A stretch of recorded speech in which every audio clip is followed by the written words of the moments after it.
amount plus ng bayad equal yung sa future amount ng utang. Okay? So, huwag nyo kakalimutan yan. Yung clue ninyo or yung key equation para masagot yung problem. Kaya lang, class, ano yung future amount ng mga bayad? Annuity yan, di ba? That is annuity divided by, paano ulit yung future amount? 1 plus I raised to n minus 1 over I is equal to, ano naman yung future amount ng utang? Ordinary compound. Kasi one time payment. So this present divided by 1 plus I raised to n. Kaya lang, class, magkaiba sila ng n, di ba? N dito is 8. Ano yung n dito, class? That is 17 years. Tama ba? Okay, 17. Dadalhin natin siya sa future on the 17th year. Kaya lang, masasagutan ba natin yan kapag nag-substitute na tayo directly? May kailangan pa kayong gawin. Kindly observe ano yung pagkakaiba ni given number 14 sa given ni number 15.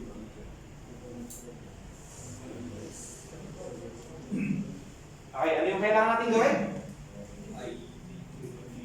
Ay, bakit ako nag-direct sub kay number 14? Annually. Dapat lagi niyong ino-observe lagi kapag ang topic is annuity. Yung mode ng annuity, dapat pareho sa mode ng rate. So take note na kapag yung bayad mo is annually, ang applicable na rate sa kanya is annually. Pwede ba ito? Hindi pwede yun. Okay? Dapat the same mode. So, mali na yun kasi, dapat yun yung una yung ino-observe kapag ang topic is annuity. Yung mode ba ng rate ko equal sa mode ng payment. Kung magkaiba, may kailangan kayo gawin. Okay, ano yung kailangan gawin dyan? Ito na yung tanong na sinasabi ko kanina na sana maalala nyo. Mga 1 hour and 10 minutes ago. Ano yung kailangan gawin? Mga 1 hour and 10 minutes ago, nasabi ko yun, huwag yung kakalimutan. Ano yung class? So take note, okay, ang bayad ko, ang annually, ang nag-a-adjust lagi is yung rate. Hindi yung payment. Ang nag-a-adjust is yung ano gagawin? Okay, ito yung sinasabi ko kanina na very important kapag ang topic is annuity. The equivalent rates. Kailangan nating palitan yung mode of rate. Kasi hindi applicable ang rate na quarterly sa bayad na annual. So equivalent rates class, okay, so mag-assign na lang ako. J1, so yung annually. Pero di ba kas kapag annually, the same lang yun as I.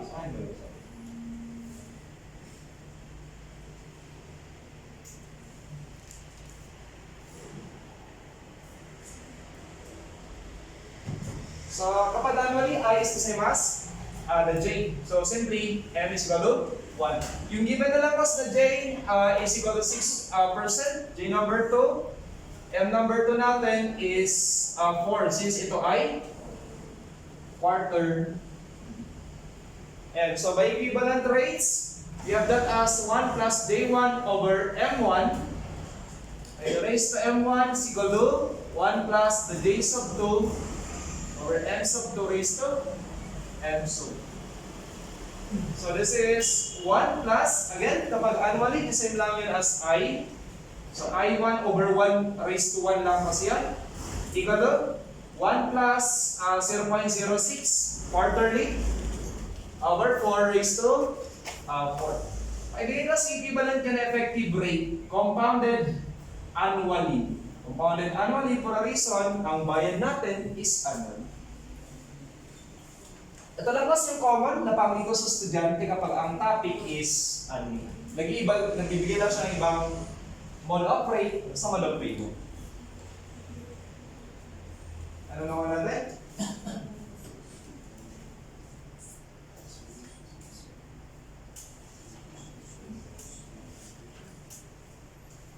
We have data 6 point. Okay, we have data 6.130. 6. Tama, Ras? So 6.136%. Ayun, Ras, so pwede naman tayong mag-substitute. Tingnan na tayo, this compounded quarterly, kailangan natin i-expand yung ating formula. So we have annuity multiplied by 1 plus the j over m raised to m times n. Minus 1 divided by the j over n is equal to p divided by, annually pala na, Annually, kapag annually, di ba hindi kailangan expand? Okay, annually, hindi na natin kailangan expand. We have a, ay multiplied by 1 plus, gamitin natin yung rate na annually, 0.06136, ay raised to, ilang payments plus yung ating annuity? Ay raised to 8 minus 1, divided by 0.06136 is equal to, magkano yung inutang? 187,000. And it's multiplied by 1 plus 0.06136. Ilang taon siya mag-i-interest? 70. So, yun ba sa consistent tayo na annually yung ginamit natin. So yan, magkano yung babayaran niya annually for 8 years, starting at the end of 10th year. Mas matrabaho kasi kapag present. Kaya future yung pinaka-ideal. Ano na kanina? Tara na. Plus 1. Page 2.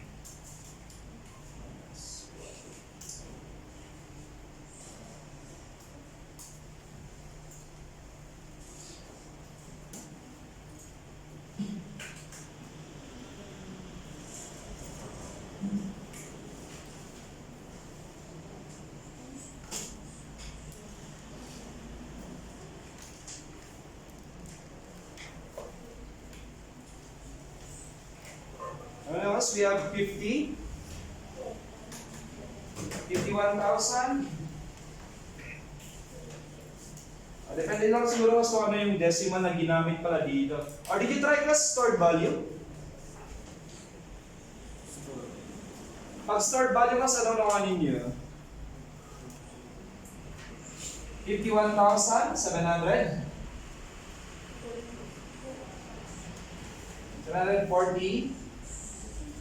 6. Sakto ba dyan kasi yung nasa choices? Hindi kasi sumakto sa akin, iba yung ano ko ng decimal. So, 51,700. Yan na.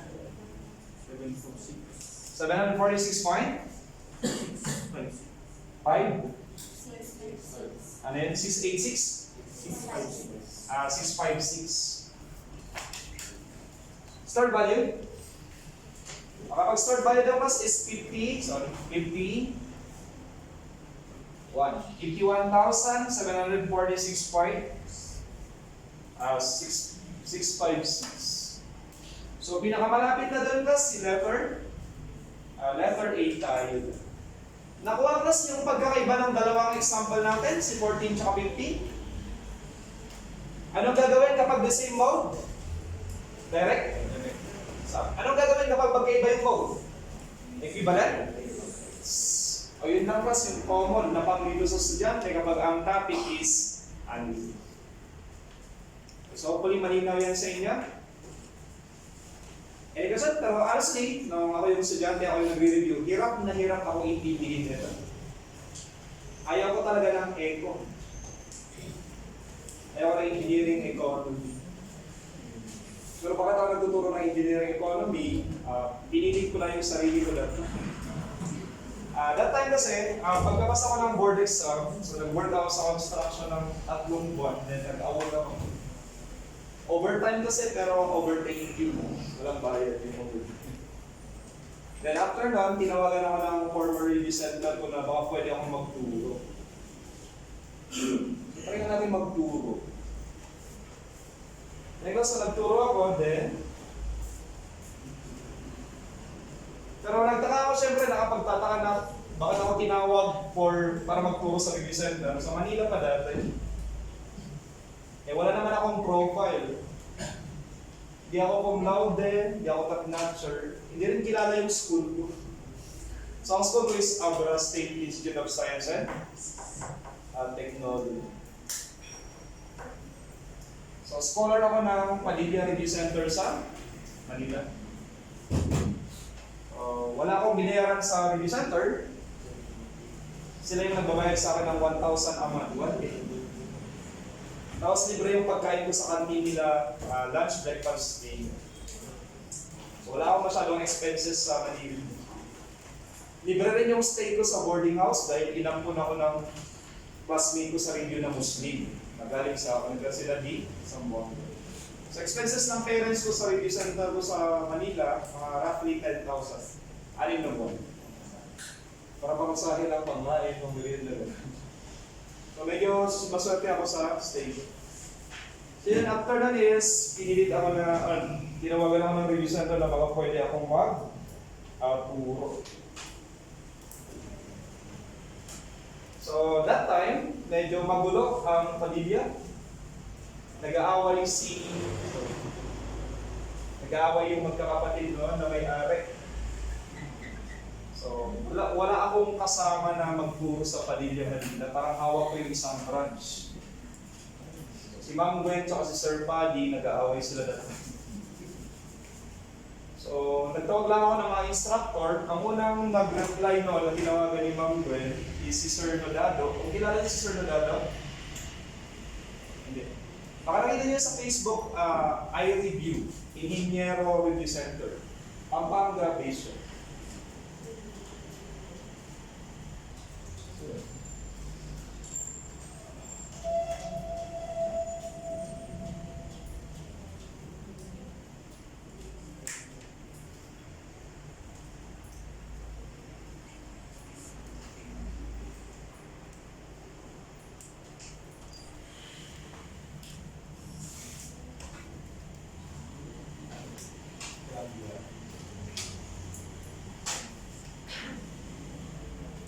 Try niyo sa Facebook, baka nakikita niyo yan, si Sir Nodado.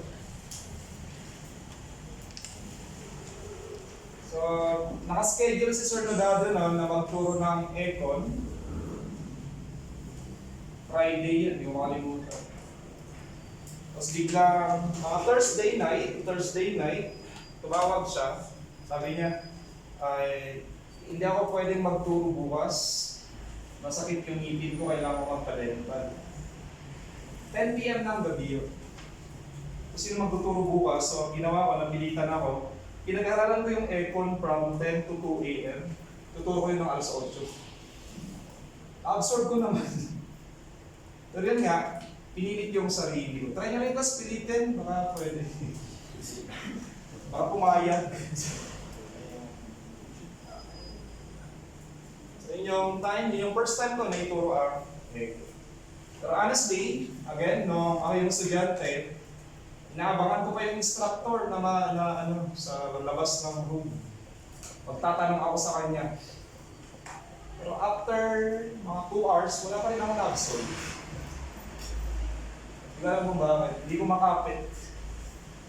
So yun, ginawa namin ng mga barkada ko, Wednesday sa Baclaran, Thursday sa St. Jude, Friday sa Quiapo. Lord, pwede mo lang lumabas na Econ. Pinagbigyan ko. Wala kaming Econ that year. Kaya masaya. Try nyo rin guys kung tingnan natin kung gaano kayo kalakas magdasal. Okay? Will you try number 16? I'll say password. So sabi niya sa number 16, a father wants to set aside money for his son. Money can be deposited in a bank that pays 8%. Napapansin nyo kasi walang detail na? Basta sinabi niya, 8%. Kapag ganyan, na walang details, i-assume nyo na siya as compounded annually or the same as effective rate na lang siya. So what equal deposits should be made by the father on his son's 6th birthday? So magsisimula tayo dito sa 6th birthday up to the 17th birthday. So 6 hanggang 17.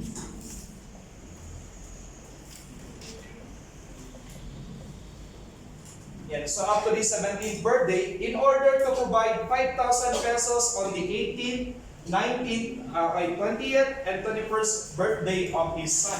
So hanggang 17, sa 18, magsisimula nang mag-withdraw yung anak ng 5,000.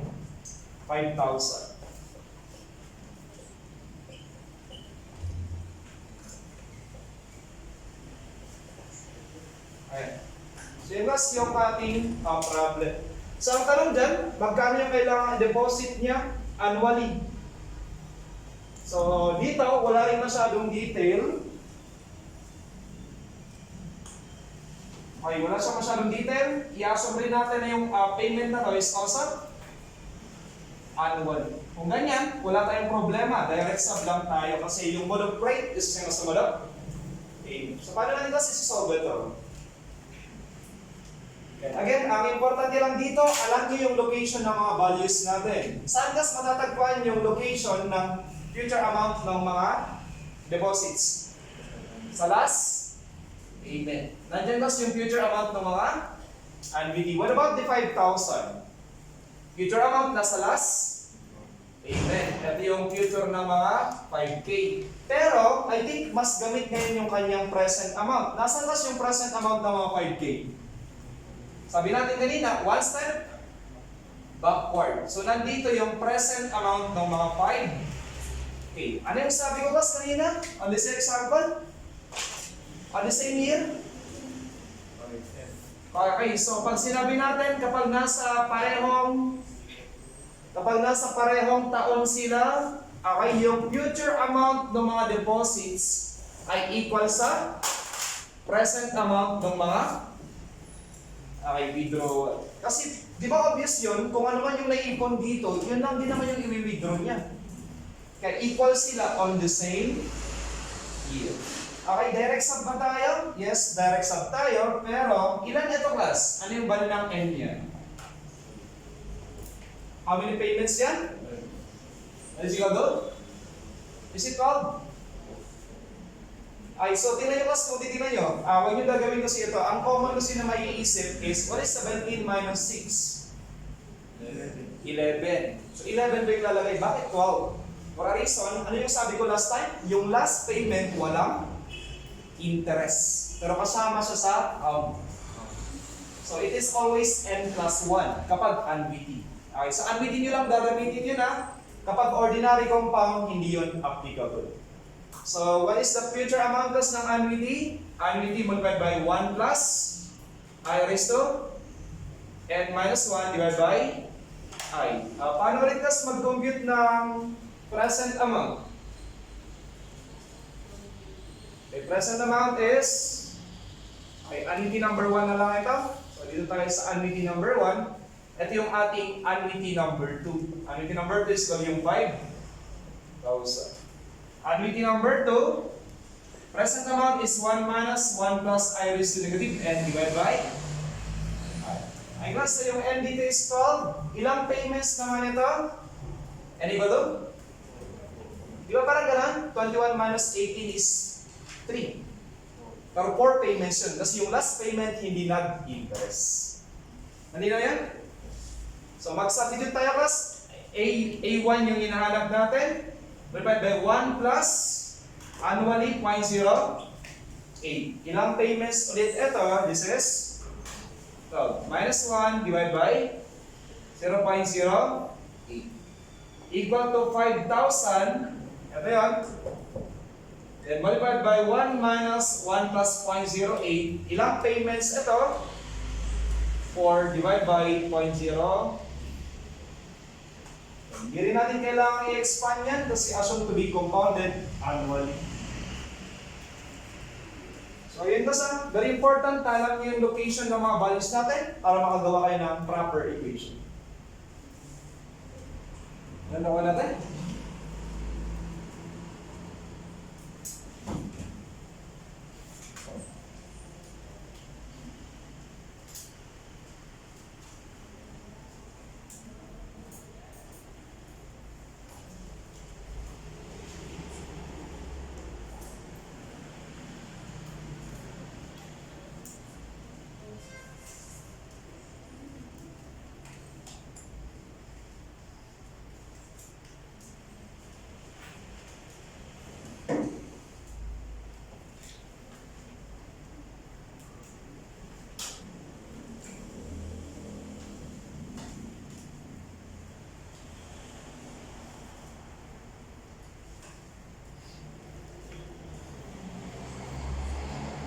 ito sa 100? Meron na?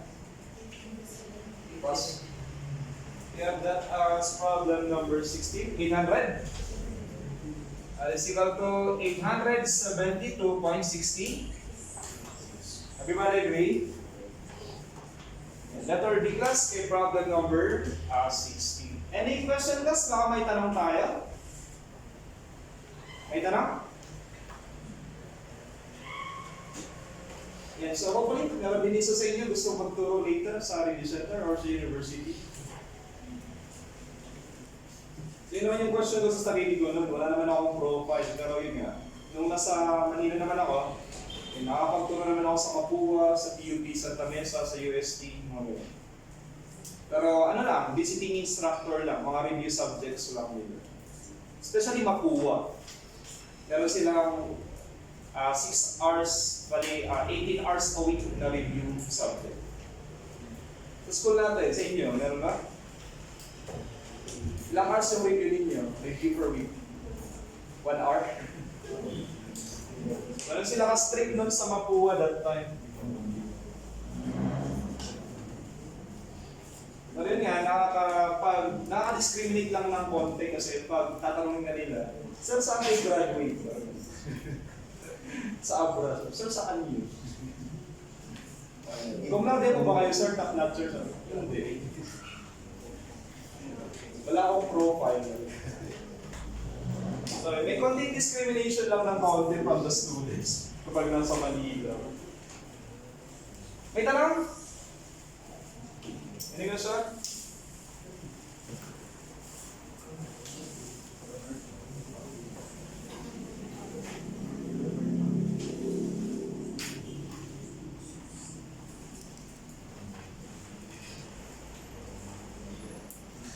Try us number 17.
Okay, we try number 17. I-compare niyo guys kung ano yung pagkakaiba niya sa previous example natin.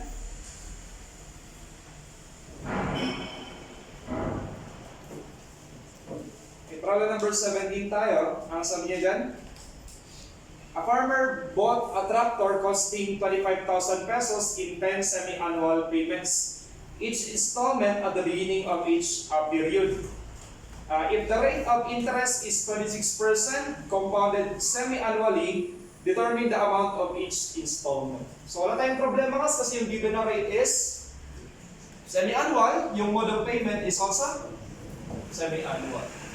Pero ano yung pagkakaiba niya, class, kumpara sa mga previous examples natin? Meron siyang difference. Okay? Ano yung word na yan? Yung keyword ninyo para ma-recognize na iba siya. Ay, yung word na beginning. Di ba kas, naalala nyo, sinabi ko kanina, kapag ordinary annuity, saan nagbabayad? Sa katapusan, di ba? Ito, kapag nagbayad at the start, iba siyang annuity. Okay, so kung i-recall natin kas ulit yung ordinary, paano kasi yung mode of payment sa ordinary? Laging sa katapusan. Let's say, ito at the end of the first year, end of second year, end of third year. Pero ito, mag-iiba yung analysis natin sa kanya for a reason. Sa umpisa siya magbabayad. Yan. So, sa 0, sa start ng 2, sa start ng 3. Ganyan. So, dapat iba rin yung computation niya kasi medyo iba yung style ng pagbayad niya. Ay, kasi ano yung tawag natin sa type of annuity na ito? Okay, this is the annuity. Okay, annuity G. So, paano natin masasabi na it is annuity G kapag ang bayaran is every start or every beginning of the period? Huwag nyo ine-neglect ito kasi, very important siya, magbabago yung kanyang analysis. Okay, again, ang importante lang dito, alamin niyo yung location ng mga values natin. Di ba dito kasi, ito yung present, ito yung future. What about this one? Sa annuity G? Sa annuity G, yung present nasa 0 pa rin. Nasaan yung future? Nasa future, ang future cost ay nasa 3. Okay, nasa end of the end year. Kumbaga, may naipon dito na future amount, kumbaga, sa last payment. Pero, meron pa siyang one period, one interest period. Mag-i-interest pa siya ng isa pang period kasi nagbayad ka at the start. Kaya, ano kasi yung mangyayari sa formula natin kapag ang usapan is annuity due? Okay, ang mangyayari dyan is future amount, annuity multiplied by 1 plus I raised to n minus 1 divided by I. Pero di ba sabi ko, mag-i-interest pa siya ng 1 period, yung isang period na yan? So, 1 plus I raised to 1. Yun yung multiplier lang niya. Mag-i-interest pa siya ng isang period, yun yung 1 plus I raised to 1. Okay? Pero since 1 lang yun, aling wala. Ayos, so ganito lang. Kapag annuity due. Kapag present, ganun lang din. Annuity multiplied by 1 minus 1 plus I raised to negative n divided by I. Ganito kapag ordinary annuity, di ba? Pag annuity due, ano lang yung naiiba? Ay 1 plus I lang. So that? Any question? Ay sagutan natin ko si number 17. So, yun lang naman. Kapag annuity due, may 1 plus I na multiplier. Sabi niya sa number 17, a farmer bought a tractor costing 25,000 pesos. That is our present amount. In 10 semi-annual payments. So, liagrigas na 10 semi-annuals na yung term, yun na yung n times m. Kasi 5 years yun. Kada isang taon may dalawang semi-annual. So, 5 times 2 is yun yung 10. So 10 semi-annuals, each installment at the beginning of each period. If the rate of interest is 26% compounded semi-annually, determine the amount of each installment. So pareho lang, yung mode of payment sa mode of interest.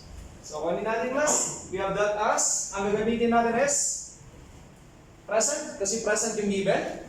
Present annuity divided by 1 minus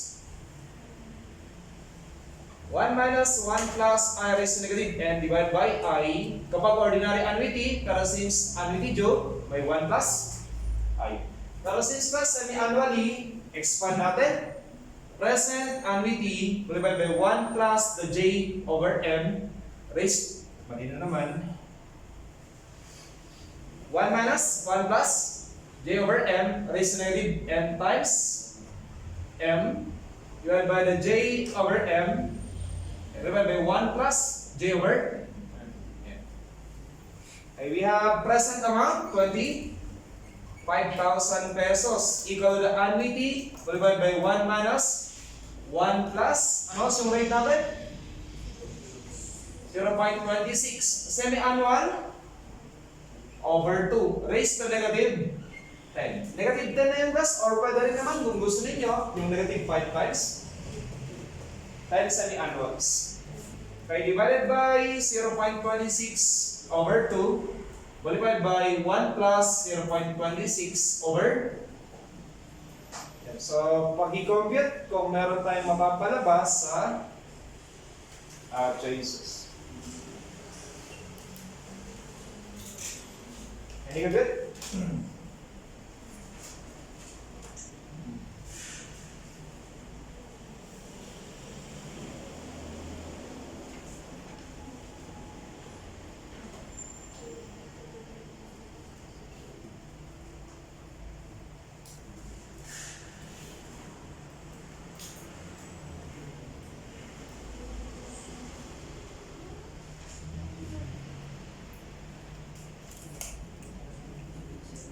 You have 4,077 point. Okay, 4,077 point. Napalas? You arrive with the same value. Okay, any question? Ito na? So, yan yung third type of annuity natin. The first type is ordinary, deferred. This is the annuity.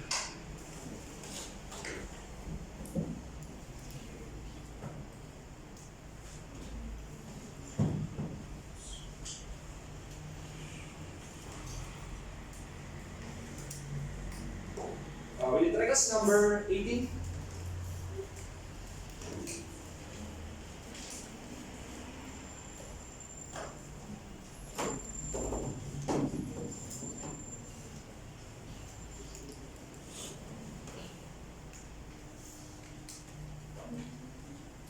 I think the same lang sila, si number 17 at 18, parehong annuity due.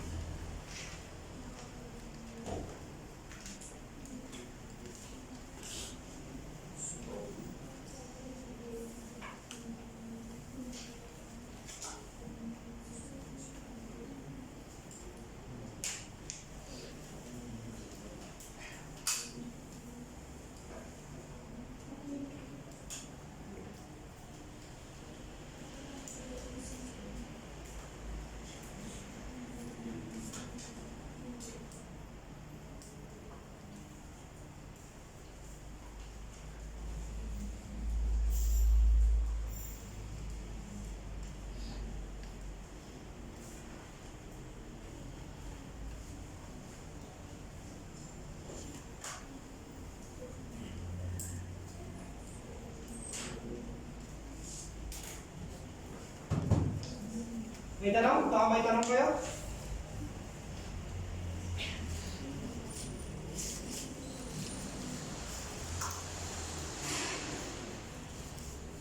Pareho lang pala si number 18. Number 18 is also annuity due kasi ang ginamit niya na term doon is at the beginning.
may suot na tayo?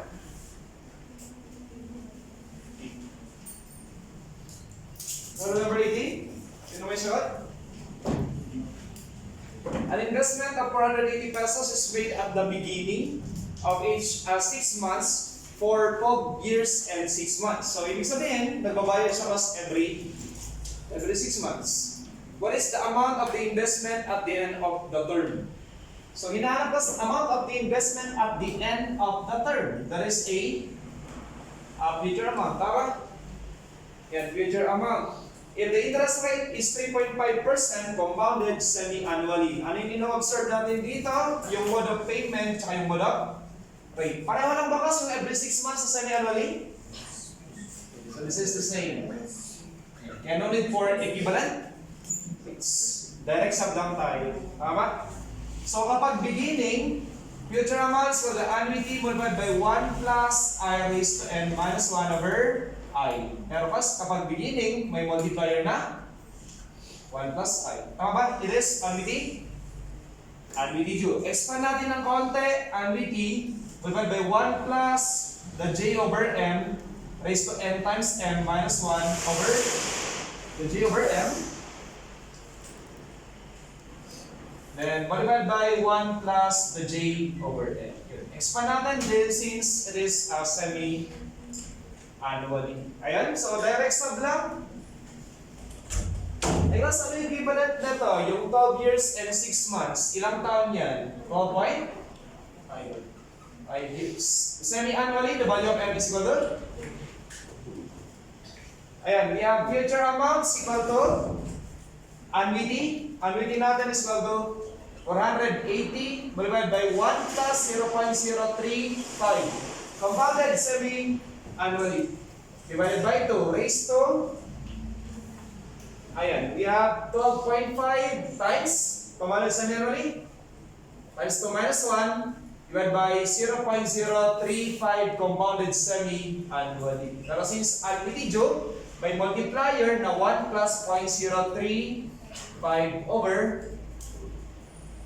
So, for indicate class, what will be the amount at the end of the term? Alawan nyo ay 15. This is 15,153.8. Everybody agree? Okay, so yung isang example natin kanina, present amount ng annuity due. Ito naman, future amount ng annuity due.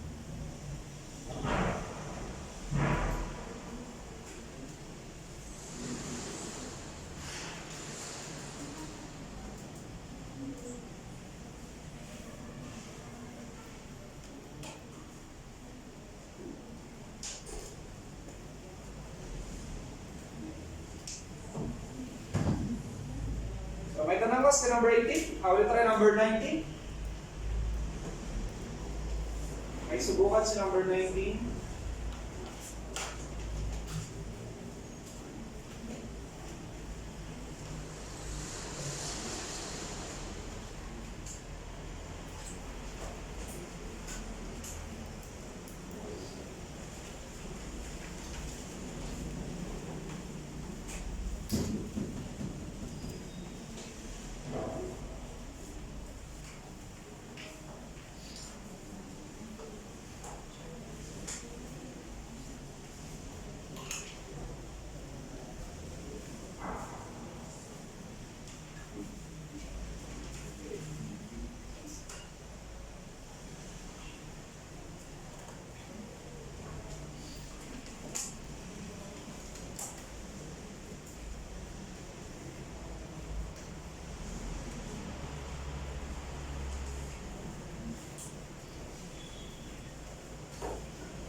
si problem number 19 tayo. So, kung problem number 19, a loan may be paid by 10 equal end of year. So, end of year class, this is ordinary annuity. End of year payments of 10,000 pesos each. If the interest rate is 10% effective, so annual na rin yan, what 5 equal payments will equitably repay the said loan if the first payment falls at the end of the third year? So, parang ganito lang mas, nagbibigay lang siya ng ibang option. Diba parang 10 payments na 10,000.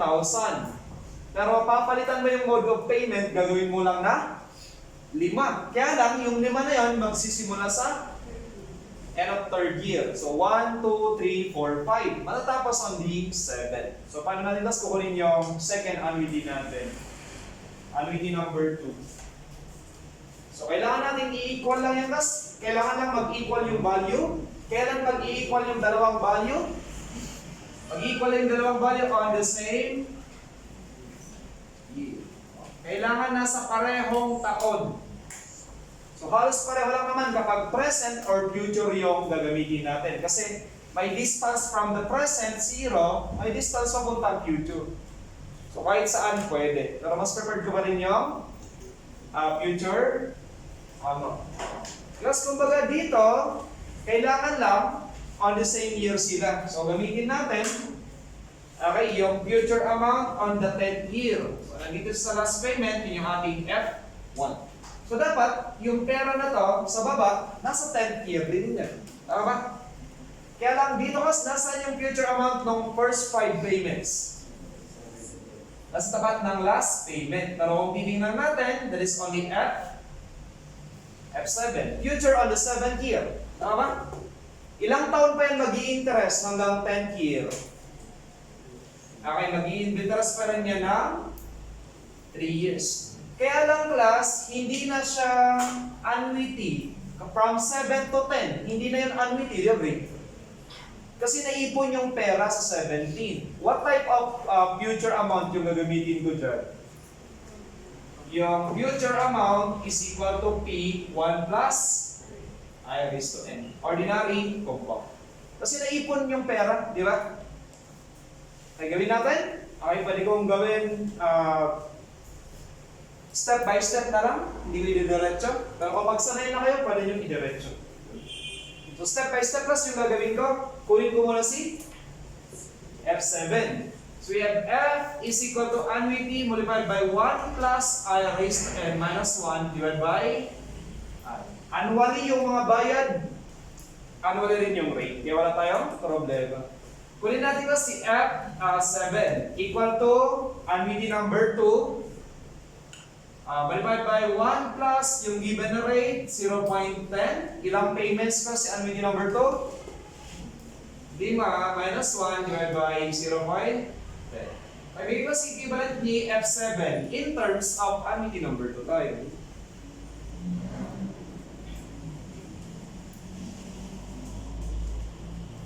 Okay, kuha. Then, try to write the stored value.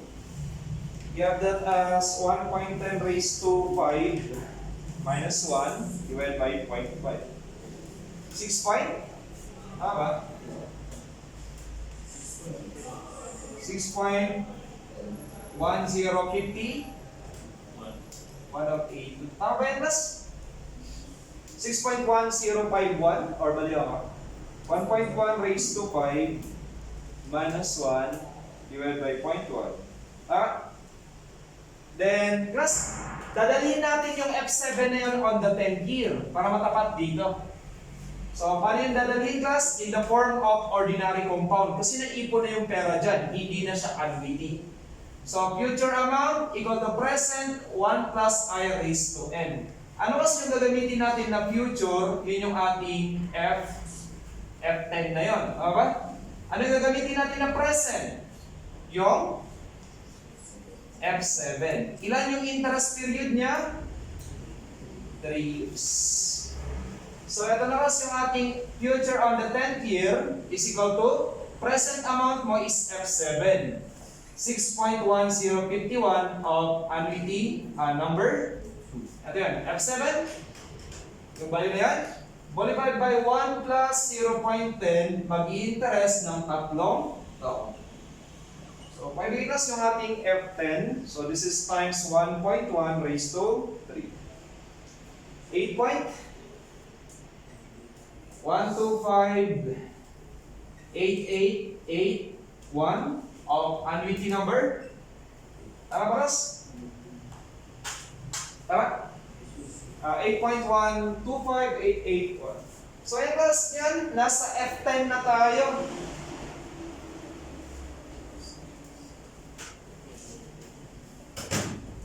So, since nandito na tayo sa F10, yung F10 na yan, equal na yun sa future amount ng annuity sa taas. So, yung F10 natin, equal na yun sa future amount ng annuity natin sa taas. Or this is F10 equal to annuity number 1 multiplied by 1 plus I raised to n minus 1 over I. Okay, equate natin. Ano kasi equivalent ni F10? 8.1258881 of annuity number 2 is equal to, ano yung ating annuity number 1? Annuity number 1 is equal to 10,000.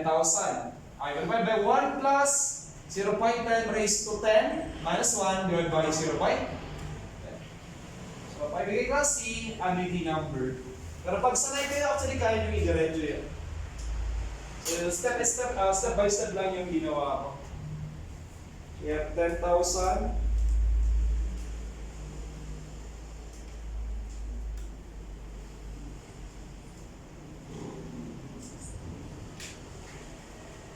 Ano ko nyo is 19,000. And this is 19,613.140. Everybody agree? So again, ang key equation lang class kapag yan, yung magkakaiba yung location ng mga annuity values natin is the same year. Kailangan yung madala yung mga values on the same year. On the same year, all values are equal.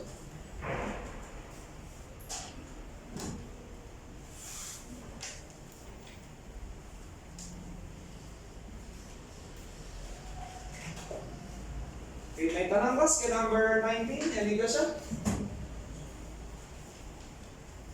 I will try number 20.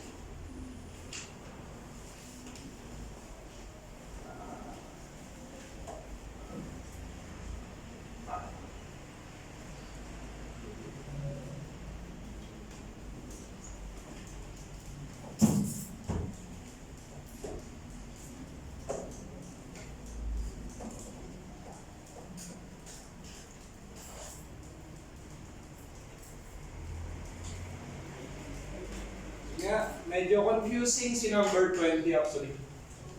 I will try to solve. I'll give you 3 minutes. Sana makuha niyo or makomprehend niyo na maigi yung problem.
pwede tayong gumamit din ng present amount, ng annuity. Saan yung present amount? Tanong ko niya.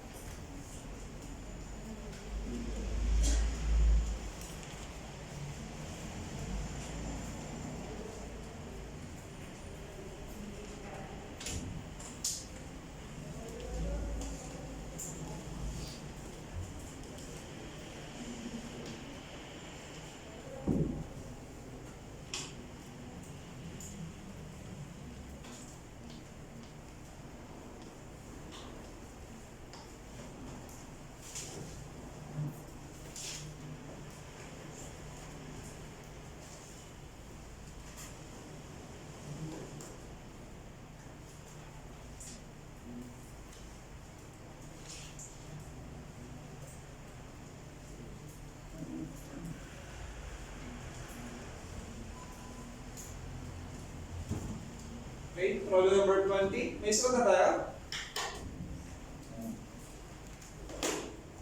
Ano ko natin?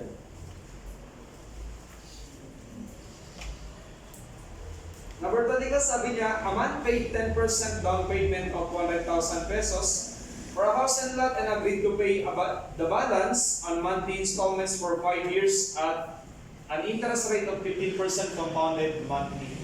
So, monthly yung bayad, monthly yung rate, walang problema. What was the monthly installment? Ano kasi yung present amount natin doon? Magkano yung presyo ng house and lot? Ano yan? Ang presyo ng house and lot is 1 million? Ano na tayo nag-aaral? The price of the house and lot is 2 million. 2 million.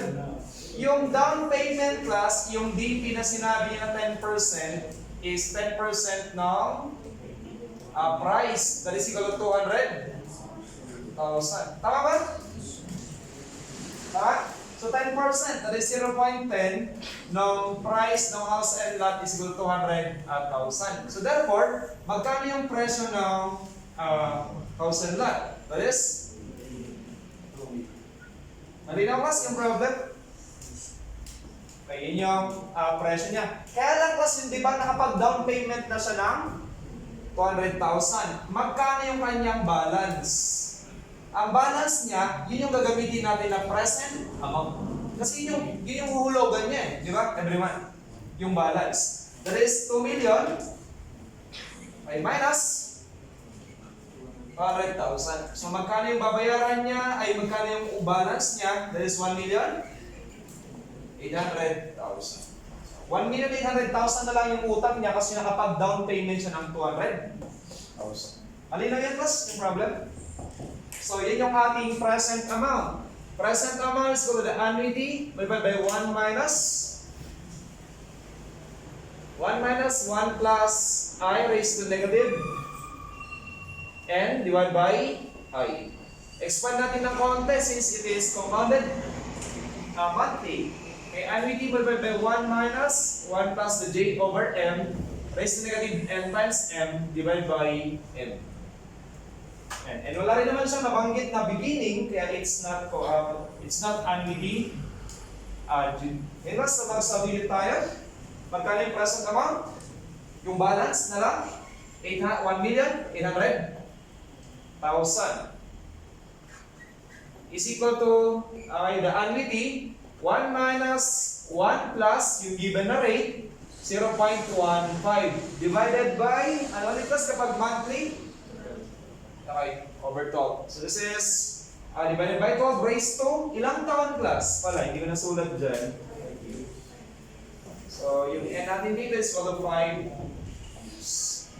So raised to negative 5 times 12. Divided by 0.15 over 12. So magkano yung monthly installment? Ano ba good?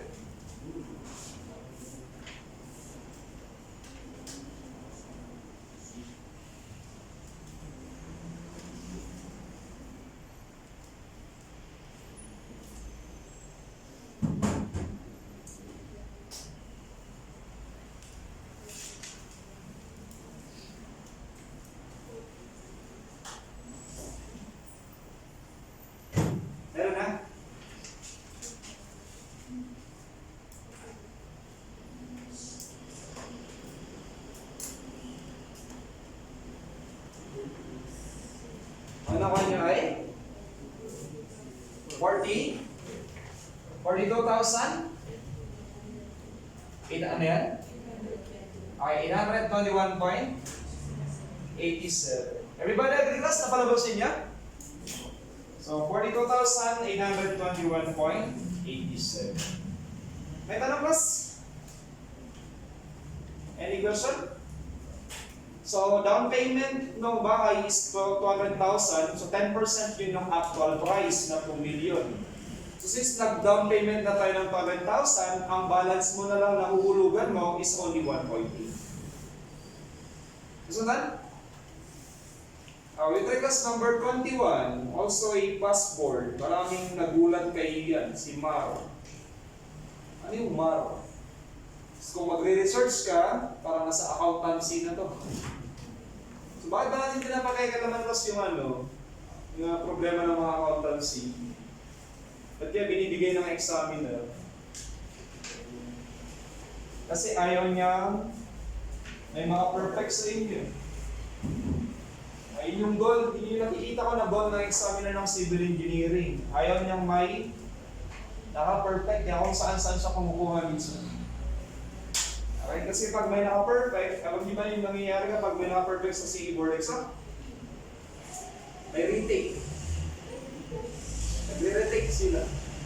Nangyari yan way back 2007. Mga elementary pa ba kayo siguro? Year back 2007, marami naka-perfect ng exam. So, ang ni-require, November yung exam na yon, biglang may retake ng January. So, sana wag yung i-perfect. So, kaya yung mag-retake. Okay?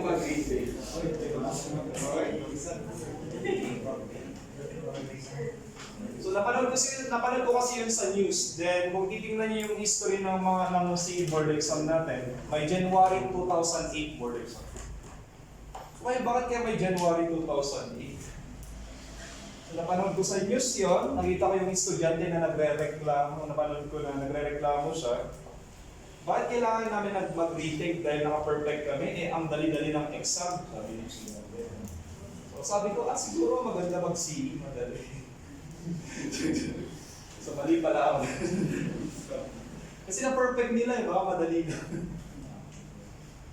Ayun, so nangyari yun ba sa board exam? Will you try number 21?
So, number 21, ang ibig sabihin ng MAR is the minimum acceptable rate of return.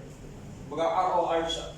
So, MAR is the minimum acceptable rate of return. Sabi niya sa number 21, a mine is for sale. A mining engineer estimate that at current production levels, the mine will yield an annual net income of 8 million for 15 years. After which the mineral will be exhausted. If an investor's MAR is 16%, what is the maximum amount he can bid on this property? So, class, ano yung hinahanap natin sa number 21? Present amount. Present amount kasi sabi niya kasi sa first sentence pa lang medyo malinaw na kung ano yung hinahanap. A mine is, di ba present tense yan? Present tense ba? A mine is for sale. So, ang hinahanap dito is magkano yung kanyang ibibid. Kapag sinabing MAR, minimum acceptable rate of return.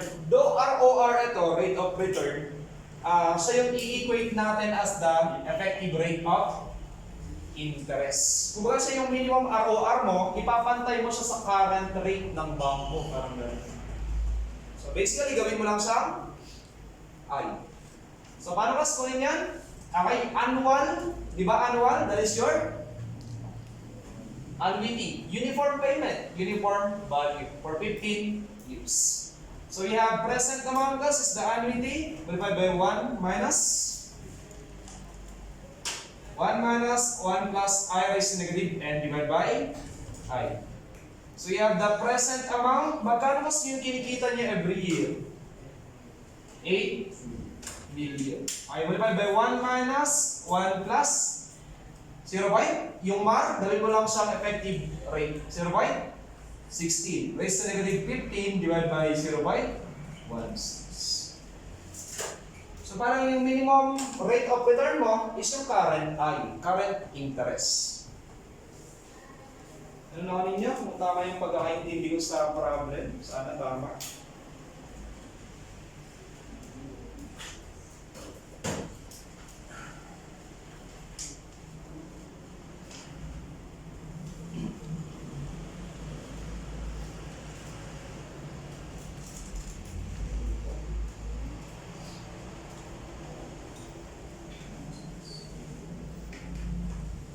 Ano naman niyo, boss? So you have this as 44,603,649.100. We have this plus the choices. So, ayun yung 44 point. Ito, tayo. We have that as 44.6 million. Kaya plus, huwag kayo matakot doon sa mar. So, yung long time kasi na lumabas yan. Ano kaya yan? Parang bagong term. Narinig niyo ba nung college? Yung mar? Di ba wala? Parang wala. So, ang gagawin lang sa kanya is gagawin lang siya ay.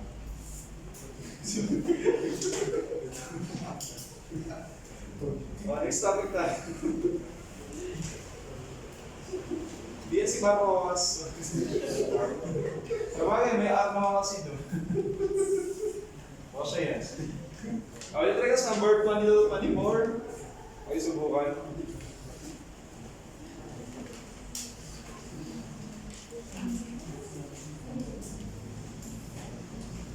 So, nung lumabas sa board exam yan, so ganyan na ganyan siya, yung mga tao sa mga factors.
Is number 22 to 24. So minsan mas nahirap mag-memorize ng pangalan ng mga factors kasi ang dami niyan.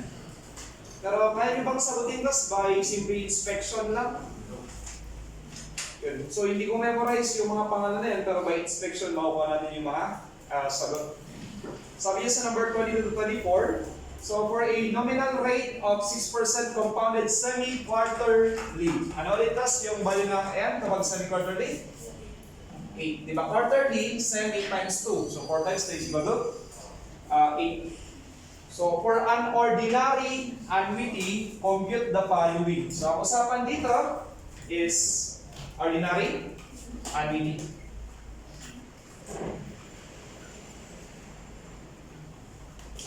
So pag sinabing factor, multiplier.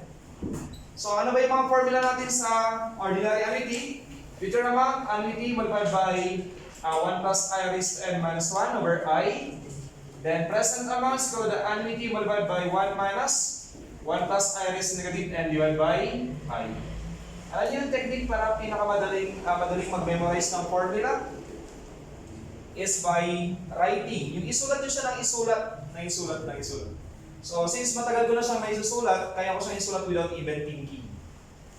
So, ganun yung way. Kumbaga, kailangan pumasok sa sistema ninyo yung mga formula. Parang pareho lang yun sa paglalakad. Pag maglalakad ba kayo, isipin nyo muna kung ano mauna, left or right? Diba hindi? Automatic nagagalaw yung katawan ninyo kasi nasa sistema ninyo. Ganun din yung pag-memorize ng formula. Kung magkakayaan nyo na ma-memorize nung muscle ng kamay ninyo yung formula, hindi yung utak ninyo mag-memorize sa kanyo. Nangyayari yun. Okay? Kaya i-memorize nung katawan may memory yung katawan sa mga common na ginagawa ninyo. Yung common activity ninyo. Okay, parang iba na yung pupunta. So dito class, okay, kung mapapansin ninyo, ang wala FA, PA. Tama ba? Ang factor class is yung ito. Yung nasa loob ng mga bracket natin. So, ang unang tanong doon sa number 22, tama ba? Ang nakalagay doon is sinking fund factor. So, ang usapan is ordinary annuity. Sa tingin nyo, kasta natin yan gugunin? Sa future or sa present? Di ba, hindi natin alam. So, saan saya sa tingin nyo? Okay, so ganito yung idea. Sinking fund. Ibig sabihin, may pondo ka tapos nagsisink. So, saan siya nagsisink? Sa present or sa future? Ubus agad sa present? So, one time. So, parang ang idea ng sinking fund, meron kang amount tapos lumiliit siya. Pinaka-sink niya is in the future. So, magagaling ito class, ang sinking fund, manggagaling sa future formula. Kaya lang, okay, di ba ito yun? Ang factor is either ratio ng F over A or A over F. Okay, kaya lang, sino sa kanila sa tingin ninyo? F over A over F. Yun. Tingnan ninyo yung nasa choices. Ano yung observation nyo kasi yung mga nasa choices sa number 22? Less than? Di ba maliliit yung nasa choices, I think? Less than 1. Di ba alam natin na yung future amount is way greater than the annuity? Tama ba? So therefore, paano tayo magkakaroon ng fraction na maliit? Dapat maliit yung numerator, malaki yung denominator. Okay, so ganun yun by inspection. So therefore, so dito, ang hinahanap lang natin is the F over A equal to 1 plus, expand natin na kasi semi-quarterly, J over M raised to negative M times N minus 1 over the J over N. Ayun yung hinahanap. Baliktad pala, sorry. Di ba A over F? We have A over F. Baliktarin lang natin ito class, ha? Baliktarin lang. So A over F is I. Ano yung equivalent ng I? J over M divided by 1 plus I, 1 plus J over M raised to negative N times M minus. Okay, that is the sinking fund factor. Baliktarin lang natin yan. So we have the A over F is now equal to J, 0.06 compounded semi-quarterly over 8 divided by 1 plus 0.06 over 8 raised to, my negative, raised to n times m, 8 times 8 minus 1. Maibigay yung sinking fund factor.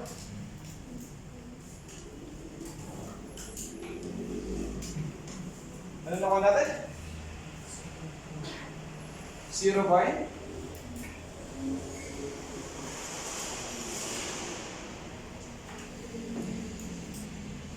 we have 0 by 0 1, 2, 3. Everybody agree? Ayun na si number 22. What about number 23?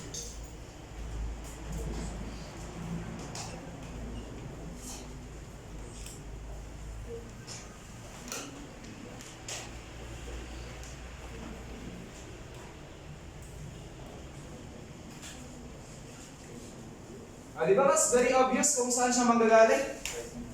So, manggagaling siya sa present formula. Tapos, i-observe ninyo yung nasa choices. Greater than 1 or less than 1? Kasi alam natin na ang P is greater than A.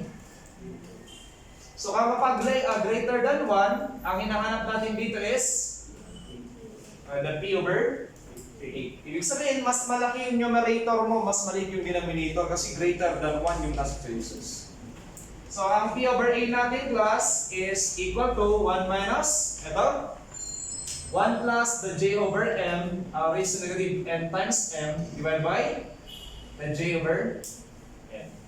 So, present word factor, P over A, 1 minus 1 plus 0.06 over 8 raised to negative 8 times 8 divided by 0.06 over 8. So, class, what is our present word factor, the P over A? Ibigay?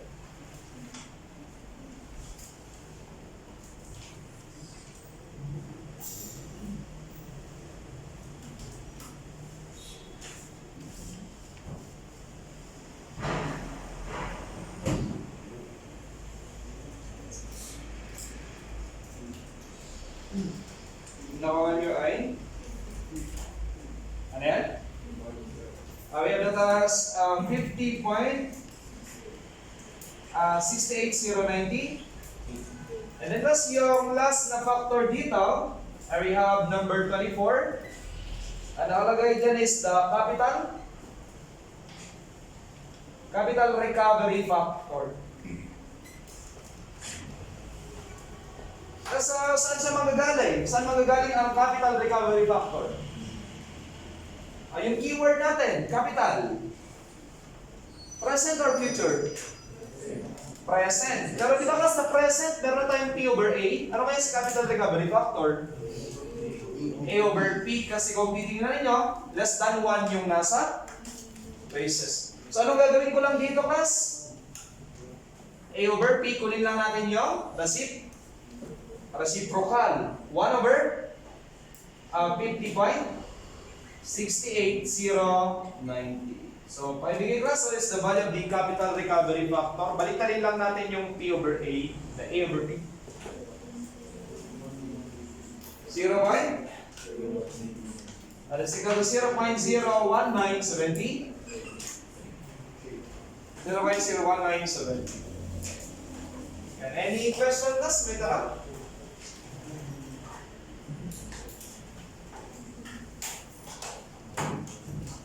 Any question? Sige, kung walang tanong, balik tayo. Let's break.